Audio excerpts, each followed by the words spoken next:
My name is Heidi Barr, and I'm here to share a story about a journey that shattered my world, only to rebuild it on a foundation of unshakable love and eternal hope. This is a story of darkness, sudden death, and a brilliant, unexpected light that transformed my life forever. Before everything changed, I was a girl living in the shadow of atheism. Raised in a Jewish family in Iowa, the very idea of Jesus was non-existent to us, or worse. My father was fiercely secular, often proclaiming that Jesus Christ was the greatest hoax ever perpetrated on humankind. With a difficult, sometimes abusive family life and the silent burden of early trauma, I felt utterly alone. Though I had a secret, childhood connection to what I called the God of Abraham, the escalating pain of my life led to a dangerous, hopeless spiral. My only escape, my one true joy, was in the saddle with my beloved horse, Heather. Little did I know, this very passion would lead me to the ultimate test of faith. I was just 16 when my life was violently interrupted. Out at the ranch with my sisters, a terrible riding accident unfolded. Heather flipped over backward, tumbling down a hill and crushing me beneath her. Instantly, I was gone. I found myself floating 30 to 40 feet in the air, looking down at my lifeless body, detached from the frantic scene below. A wave of sadness washed over me. I didn't want my sisters to witness my death. Then a presence appeared. A radiant golden light flowed over my right shoulder, and I turned to see a man floating there beside me. Despite my atheistic upbringing, a primal recognition flooded my soul. I knew this was Jesus. "Hi, I know you," was all I could say. And with that simple greeting, my true adventure began. He was physical, yet perfectly transcendent. I couldn't look away from his face, from the sheer joy and love pouring from his eyes.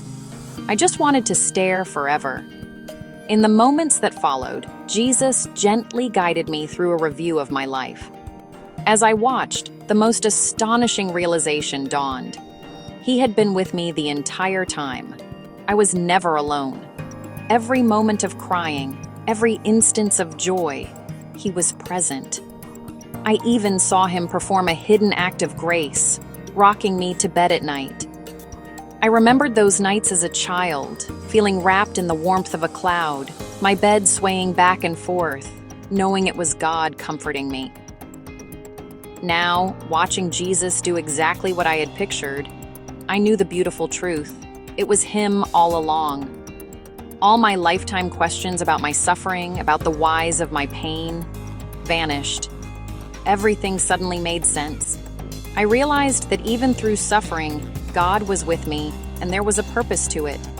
The journey with Jesus was pure bliss. We actually surfed on a wave of light. I saw every color flowing beneath our feet, felt it tickling the bottoms of my feet and running through my fingers like water. We laughed and talked all the way to heaven. When we reached God the Father, we crossed a magnificent threshold and entered a living light. A light that was pure, all-encompassing love. I instantly knew that light was God.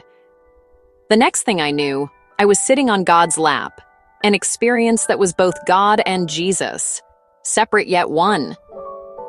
I sat there like a toddler, my face buried in his chest, kicking my feet, wanting to remain there for all eternity. He is a big God. I tried to glimpse his face, but it was lovingly shrouded.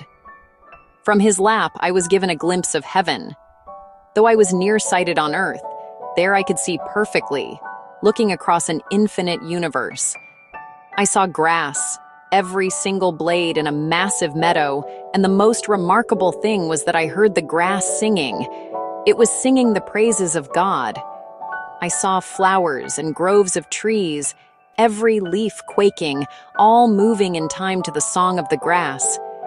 Everything was animated by God's light and glory. Just as a pathway opened up through the meadow and I could hear people singing the same song, Jesus returned. He told me I had to go back, and I argued. Having seen the infinite beauty of heaven, the thought of returning to earth was unbearable. I was sent back to Earth, fundamentally and irrevocably changed. I carried the profound reality of what I had witnessed. My parents eventually reconciled with me and with God, a gripping, beautiful story of redemption rooted in the grace I had found. I lived out my call by becoming a hospice nurse, dedicating 30 years to walking with others through their final moments. Because if there is one word of encouragement I can give to anyone facing tragedy or the end of life, it is hope. I had no hope before my near-death experience. I was utterly hopeless. I returned with an unshakable certainty. God's love is real, heaven is real, and His presence is constant. This is the biggest takeaway. I knew the one thing I needed to do in this life was follow Jesus honestly, love God, treat myself, my children, and my neighbors well. Yes, there is tragedy in this world, but God is always with us. He never leaves us. He is always there. My experience was not an ending. It was a luminous, glorious beginning. Thanks for watching and listening to my testimony. Please subscribe and like. And kindly leave us a comment and share this video with your friends and family. I pray you encounter the Lord in a special way. God bless you. Goodbye, shalom.